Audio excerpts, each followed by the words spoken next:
First ever factory outlet Mukunda jewelleries KBHP Somajiguda Suchitra Hanamkonda Kothapet Chandanagar Khammam.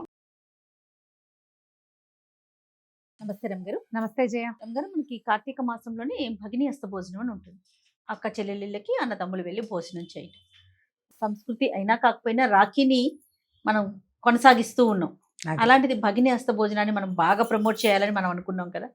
ఈ రోజు పాటించాల్సిన నియమాలు ఏంటి, ఏం చేయాలి? మా చిన్నప్పుడు క్యాలెండర్ చూడ్డాన్ని నేర్పించారు జయ. నాకు ఒక 7 ఏళ్ళు 8 ఏళ్ళు 7 8 ఏళ్ళు. ఇవాళ ఇదేమిటి అని అడిగితే క్యాలెండర్ చూసి చెప్పాలి. పిల్లలకి నేర్పారు. 7 ఏళ్ళే, అంతకంటే వయసు లేదు. ఇంకా అప్పటికే బాగా పుస్తకాలు చదవటం ధారాళంగా వచ్చింది. తెలుగు శుభ్రంగా బాగా వచ్చింది. ఈ కార్తీక మాసంలో భగిని హస్త భోజనం అనేది ఒక ప్రత్యేకమైన పేరు. అదొక పండగ. భగిని హస్త భోజనం అంటే అప్పుడు ఎవరిది భోగిని దండకం అని ఒక దండకం. ఆ భోగిని దండకం ఈ భగిని హస్త భోజనం ఒక రెండు ఒకే రకంగా కనపడుతుండేది నాకు. అదేదో పండగ అనుకునేదాన్ని. ఏమి చేసినట్టు తెలిసేది కాదు. ఓకే. కానీ నాకు కాస్త 10 ఏళ్ళు వచ్చేసరికి నాకు తెలిసింది. మా రెండో అక్కయ్య మా అన్నయ్యని భోజనానికి పిలుస్తుండేది. అప్పటికి అన్నయ్య కూడా చిన్నవాడే, నేను ఇంకా చిన్నపిల్లని. కానీ నాకు 10-11 ఏళ్ళు వచ్చేసరికి మా అన్నయ్యని రమ్మనేది. మామూలుగా ఎక్కడ ఎట్లా ఉన్నా కూడా ఆ రోజు రారా ఇక్కడికంటే ఇక్కడికి వచ్చి మాతో పాటు నేను మా చిన్నక్కయ్య దగ్గర ఉండేదాన్ని కదా. మా అన్నయ్య భోజనం చేయటం నాకు తెలుసు. అయితే ఇది ఒక ప్రత్యేకమైన విధి జయ. మనకి రాఖీ పండగ చూడు నార్త్ ఇండియా అంతా చేసుకుంటాం. నిజానికి మన ద్రవిడియన్ కల్చర్లో మనకి ఇటువైపు దక్షిణ భారతదేశంలో ఈ అక్క చెల్లెళ్ళు అన్నదమ్ములకి రక్షాబంధనం చేయటం అనే విధి అసలు లేనే లేదు మనకి.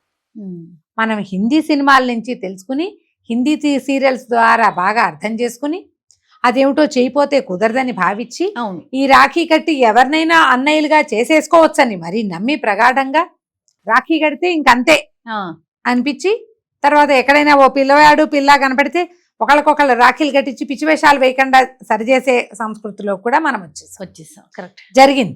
పర్వాలేదు, మంచిదే, ఏదైనా చేయడని కాదు. ఇప్పుడు ఇది అసలు మన వైపు లేదు. మన ప్రాంతంలో మనకి పురాణాల ప్రకారము కొన్ని పండుగలు చేసుకునే పద్ధతి ఉంది. పురాణాలను ఫాలో అవుతాం గట్టిగా. మనం పురాణంలో చెప్పబడినవే చేస్తాం. రాఖీ పండగ ఎక్కువగా చరిత్రలో కనపడదు. పురాణ గాథల్లో ఉన్నదేమో అంత ప్రఖ్యాతంగా మనం చెప్పుకునే పురాణాల్లో లేదు.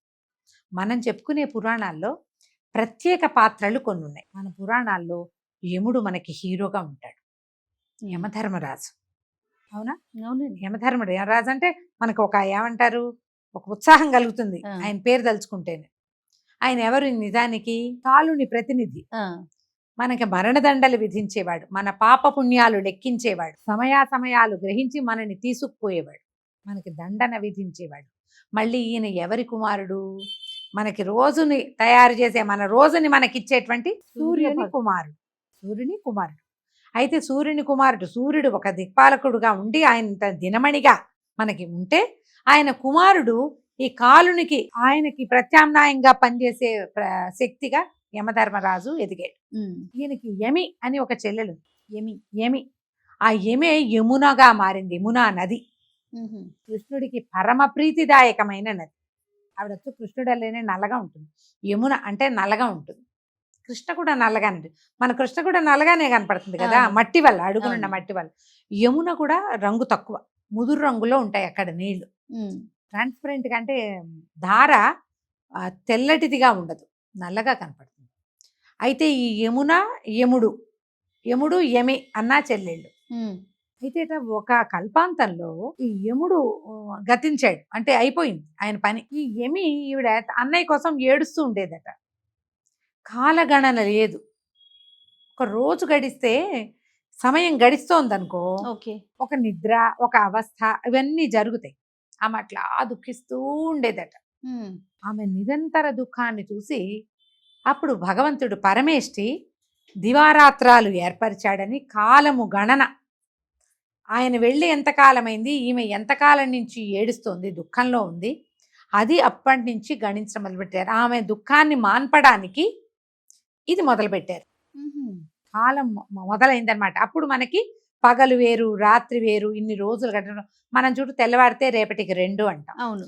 మానవులు నిద్రావస్థలోకి వెళ్తే ముందు రోజు దుఃఖం ఎంత కష్టపడినా ఏ తెల్లవారుజామున మాగన్నుగా నిద్ర పట్టింది ఎవ్వరికైనా, ఏ ప్రాణికైనా, ఏ మనిషికైనా తెల్లవారాక ఉషోదయం కొత్తగా ఉంటుంది.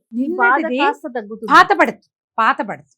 ఆ కాలగణన ఇప్పుడే మొదలైందని, ఈ రోజున మొదలైందని ఒక కథనం చెప్తారు. అది తర్వాత ఇట్లా కాలం ఎంత కాలమో అయిపోతే ఆమె వాళ్ళ అన్న కనపడలేదని దుఃఖిస్తుందని ఈ రోజున ఆయన వచ్చాడట ఆమె కోసం.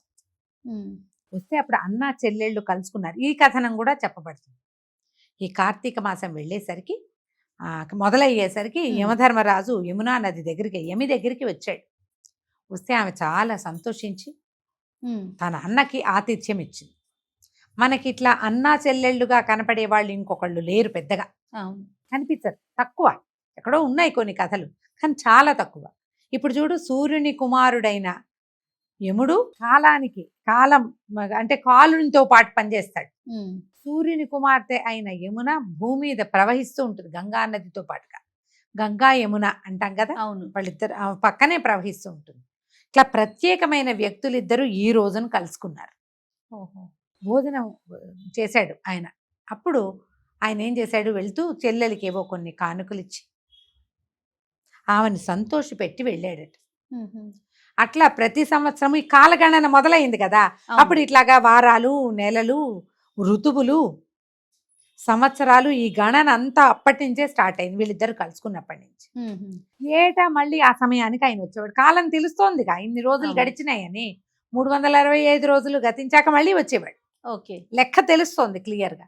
కాబట్టి ఈ రోజున ఇట్లా ప్రఖ్యాతమైనటువంటి అన్నా చెల్లెళ్ళైన వీళ్ళిద్దరూ ఈ రకంగా కలుసుకున్నారు. కాబట్టి ఈ రోజున ఒక అక్క చెల్లెళ్ళు అన్నదమ్ములు కలుసుకుని ఒక చోట, వివాహితలైన స్త్రీలైతే వాళ్ళ దగ్గరికే అన్నదమ్ములు వెళ్ళాలి. చూడు, యముడేమో యమలోకంలో ఉంటాడు, యమున ఎక్కడుంది, భూలోకంలో. ఆయన ఇక్కడికి వచ్చాడు భూమి మీదకి చెల్లెల కోసం. సోదరి ఇంటికి వెళ్ళి భోజనం చేయండి. మనకి ఎన్నో మనస్పర్ధలు వస్తాయి మనుషులం మనం. అవును, ప్రతిదానికి ఏదో ఒకటి ఉంటుంది. అక్క చెల్లెళ్ళు అన్నదమ్ములతోటి పడదు. ఏదో కొంత ఆస్తి కోసమో, కొంత భూమి కోసమో, కొన్ని మాటలు, కొన్ని మనస్పర్ధలు ఉంటాయి. ఏదో ఒక చోట ఒక టగ్ ఆఫ్ వార్ లాంటిది ఏదో వచ్చి నువ్వో వైపు నేనో వైపు అయిపోతాం. మామూలుగా ఒకళ్ళం కదా, మనం ఎంతమంది ఉన్నాం, మనం ఎంతో మంది లేం. ఇప్పుడు యముడు యమధర్మరాజు ఆయన చెల్లెలి కాలంలో కూడా వాళ్ళిద్దరే. ఆ తల్లి ఎక్కడికో వెళ్ళిపోయింది, ఆవిడ తన నీడని అక్కడ పెట్టింది, ఛాయను వదిలిపెట్టి వెళ్ళింది సౌమ్యాదేవి. పెడితే ఆ ఛాయ ఆవిడ కూడా సంతానం కలిగింది. శనీశ్వరుడు తపతి వాళ్ళు కలిగారు. కలిగితే ఆవిడ తన పిల్లల్ని చూసుకుని వీళ్ళని చూడాల. వీళ్ళిద్దరూ ఒకళ్ళకొకళ్ళే ఉండేవాళ్ళు పాపం, అన్నా చెల్లి. ఇప్పుడు మనం మాత్రం 25 మంది ఉన్నామా? ఎప్పుడో పోయింది మా కాలం. ఆ కాలం అసలు ఇప్పుడు లేనలేదు. ఇద్దరు, ఒకళ్ళు, ముగ్గురు, ఇంతే. మనం కలుసుకోవటానికి మనకి మనం తప్పిస్తే ఇంకెవ్వరూ లేరు. ఎప్పుడో చెప్పాడు రాములు వారు, ఎక్కడో ఉండే దేశే దేశే కళత్రాన్ని దేశే దేశే చ బాంధవాహ తంతు దేశం నపశ్యామి ఎత్ర భ్రాత సహోదర. ఎక్కడైనా భార్యలు, బంధువులు దొరుకుతారు, కానీ భ్రాత, సహోదరుడు, మన సోదరుడు, మనతో పాటు పుట్టినవాడు వాళ్ళే ఉంటారు. వేరే ఎవరు వస్తారు? నువ్వు ఎవరికి రాఖీ కడితే మాత్రం వాళ్ళు నీ రక్త సంబంధం అవుతారా? రాఖీలు కట్టి స్నేహం చేస్తాం, అది ఎంత మటుకు అయ్యో వరకే. నీకేదైనా దుఃఖం వస్తే కదిలిపోయే పేగ ఎలాంటిది ఎప్పుడు ఉంటుంది? నీతో పాటు పేగ పంచుకున్న వాళ్ళకే ఉంటుంది. మరి వాళ్ళని కలుసుకునేందుకు ఒక సమయం అనేది మనకు అవకాశం ఉన్నప్పుడు అది మనం ఎందుకు చెయ్యము? అక్క చెల్లెళ్ళు వాళ్ళ ఇంటికి వెళ్ళే వీల్లేదు, అక్కయ్యలే తమ్ముడింటికి రావచ్చు. కలిసి ఒక చోట కూర్చొని భోజనం చేసి 4 మంచి మాటలు ఆడుకుని, కుదిరితే ఒకళ్ళనొకళ్ళని ఏదైనా బహుమానాలతో సంభావించుకుని మీకు అవకాశం ఉంటే పొద్దునుంచి సాయంత్రం దాకా కలిసి గడిపి పంచుకుని తిని సంతోషంగా గడిపితే ఎంతో బాగుంటుంది. అది ఇట్లా పర్వదినం కాబట్టి, కార్తీక మాసం కాబట్టి పర్వదినాల్లో కలుసుకోవటం కూడా మంచిదే. ఈ అవకాశాన్ని సద్వినియోగం చేసుకోండి అందరూ. తప్పకుండా. మీ అన్నదమ్ములను ఒకవేళ లేరు, ఏ కజిన్ బ్రదర్స్ను, వాళ్ళు కూడా మన వాళ్ళే అవుతారు కదా. రక్త సంబంధం ఉంటుంది వాళ్ళకి, మనకి బ్లడ్ రిలేషన్ ఉంటుందిగా. వాళ్ళనైనా పిలుచుకోవచ్చు చక్కగా, ఎవరినైనా పిలుచుకుని నలుగురు కలిసి ఒక చోట భోజనం చేసి ఒక మంచి మాట్లాడుకుంటే బాగుంటుంది. ఇది ఒక ప్రత్యేకమైన పర్వం కాబట్టి దీన్ని ఉపయోగించుకోండి. దీనివల్ల వచ్చే లాభాన్ని అందరూ పొందండి. అవకాశం ఉంటే మీ పద్ధతి ప్రకారం చేసుకోవచ్చు. తప్పకుండా రమగారు. నమస్తే. నమస్తే చేయండి.